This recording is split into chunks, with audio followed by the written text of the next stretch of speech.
Hi, and welcome to Lemonart, the art lesson vlog from me, Lauren Newberg. This is my first lesson, so we'll call this lesson 1, Buying Materials to Start Drawing. In this lesson, we'll cover the very beginning of our journey as artists, buying the basic tools we need to get started. So if you've gone into an art supply store for the first time, you may have felt overwhelmed and a little clueless about what exactly you need if you want to work on your drawing skills. Lots of sketchbooks in here, and a lot of different brands and different kinds, and it can be a little confusing. I'm going to let you in on a little secret. If it's your first sketchbook, it doesn't much matter what you buy. Seriously, at some point, the watercolor and newsprint will serve specific purposes for you, but sketching is brainstorming. It's loose and casual, and if you're a nervous sort of artist, no one ever needs to see your sketches. When I was in middle school, I sketched in my binders, on Post-it notes, on large sheets of printer paper. At my dad's print company, he would always have loose sheets laying around. Here, we are in a Michaels.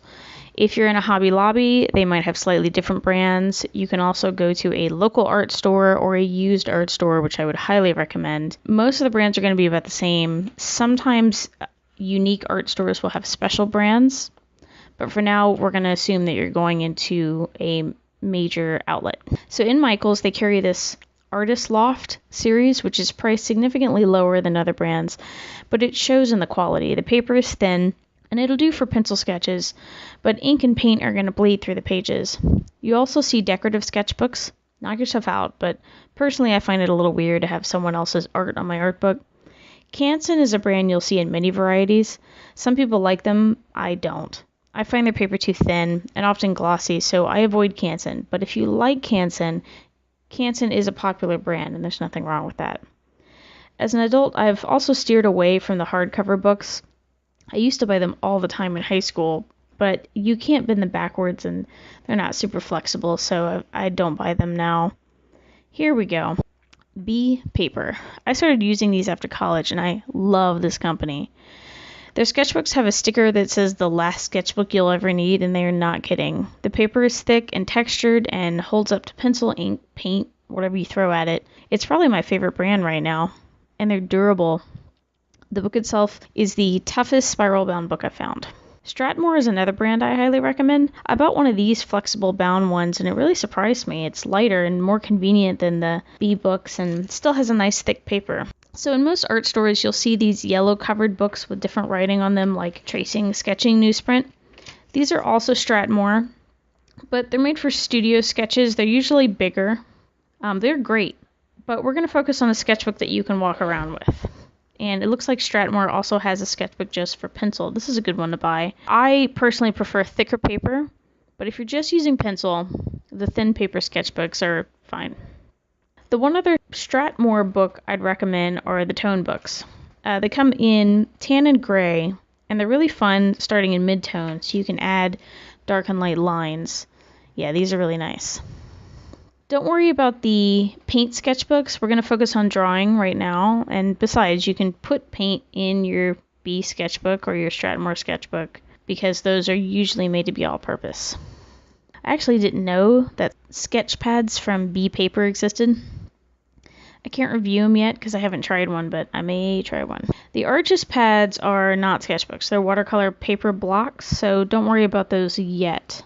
So for pencils, again, if it's your first trip to the art supply store, you can always get what's cheapest. But for quality, Faber-Castell is the brand. You really can't get any better than Faber-Castell. The pencils last a while, your lead won't crack in the pencil, and it responds well to just about any paper. Generals also isn't bad. Sometimes you can buy pencils individually, and this can be good for controlling the softness or hardness of the pencil. Soft meaning dark and easy to erase. Hard meaning light and hard to erase.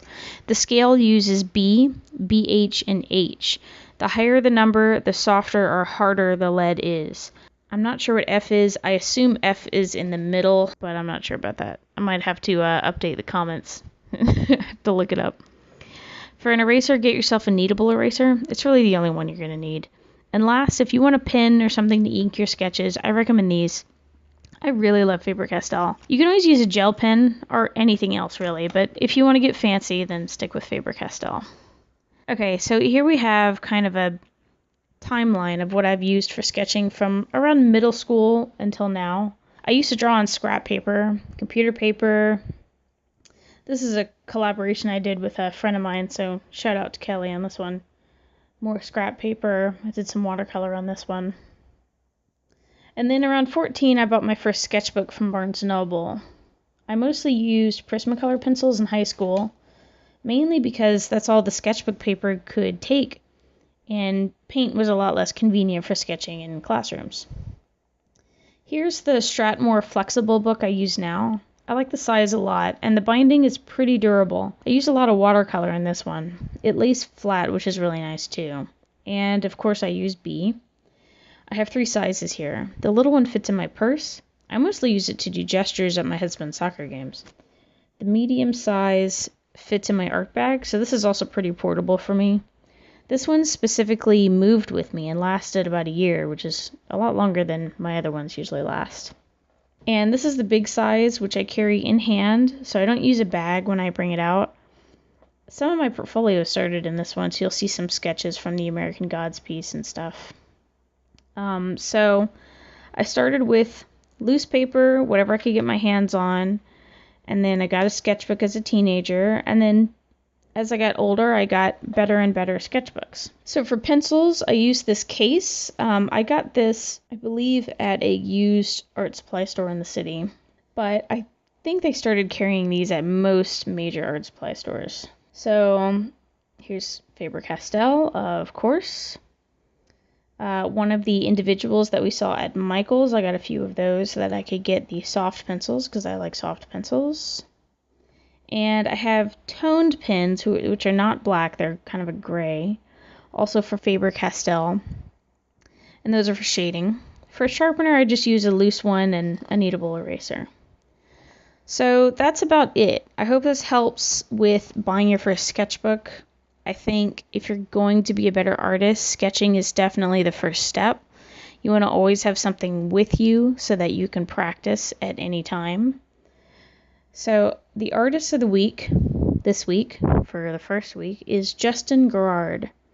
He's a talented book illustrator, and he's especially good at sketching. And in his case, you can really see practice makes perfect. So definitely check out his blog, and specifically check out his sketches. He uses toned paper very, very well. It's one of my favorite illustrators. He's really cool, so definitely someone to check out. And for your homework this week, just sketch. That's it. I'm not going to give you anything specific this time. Draw as much as possible. Draw often on anything you have or can afford. All right, thanks. See you next time.